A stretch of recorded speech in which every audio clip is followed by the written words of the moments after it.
Hey, welcome to the Plant-Based Scratch Kitchen. Today I'm going to show you how to make a crustless pumpkin pie. I really love the fall because you get fresh pie pumpkins way better than canned pumpkin. And we're going to butcher this pumpkin. I find the easiest way is just have a really sharp knife, hold the stem with one hand and with the other make your cuts. There's really no good way to do this other than just get in there and cut it into small pieces. And then after you've got it all cut into small pieces using a fairly firm large spoon, scoop out all the guts of the pumpkin, and you just got to go around and get it out of all the pieces. And there you have it. Now, I have a baking tray with a lid, not a lid, a edge, and you want this because when you're baking this, there's going to be a lot of liquid coming out of the pumpkin and you don't want it spreading all over your oven. So parchment paper is an easy cleanup, and the tray, the edge of it keeps it from spreading all over the place. I've baked it at 400 for about an hour, and you can just see how delicious this is. It's creamy, it's completely done. I sometimes will just eat this with some baked potato and a plant-based protein, but I'm making a pie, so I got to use this all for my pie. After it's cooled, I'm going to just scoop it into this blender. Now, if I had a larger pumpkin, I might save some of this pumpkin meat for making some smoothies, delicious smoothies.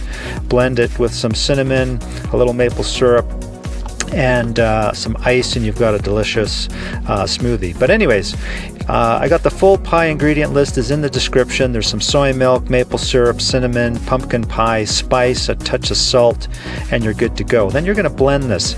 Now, it may take several times to blend. You might have to start and stop the blending because it is so thick, but don't worry about making it perfectly smooth because we're going to add some cornstarch to firm this up. Now, since I am making a crustless pie, I'm only going to add 2 tablespoons of the cornstarch. If I was using a pie crust, I'd probably put 3 or more to really firm it up. We just add some water, and you just keep stirring until the cornstarch is completely dissolved. Now, you could use potato starch, you could use tapioca starch, but I find cornstarch really firms the pie up.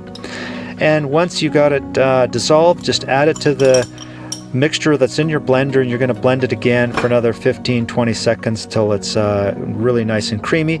And then we're going to add it to your little custard bowls, I guess. You could use whatever little bowls you have, and these will be individual servings.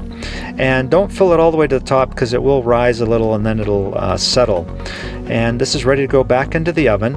I'm going to fill a few more bowls that I have and put it back on my baking tray at 350 for about 40 to 45 minutes. Now, if I had a pie crust, I would have it in there a little longer. Now, take it out of the oven, let it cool, and then using some vegan whipped cream, this is ready to enjoy. Oh, delicious. I wish you could have some. Hey, thanks for watching. Share and subscribe, and for more, go to speakingwellness.com.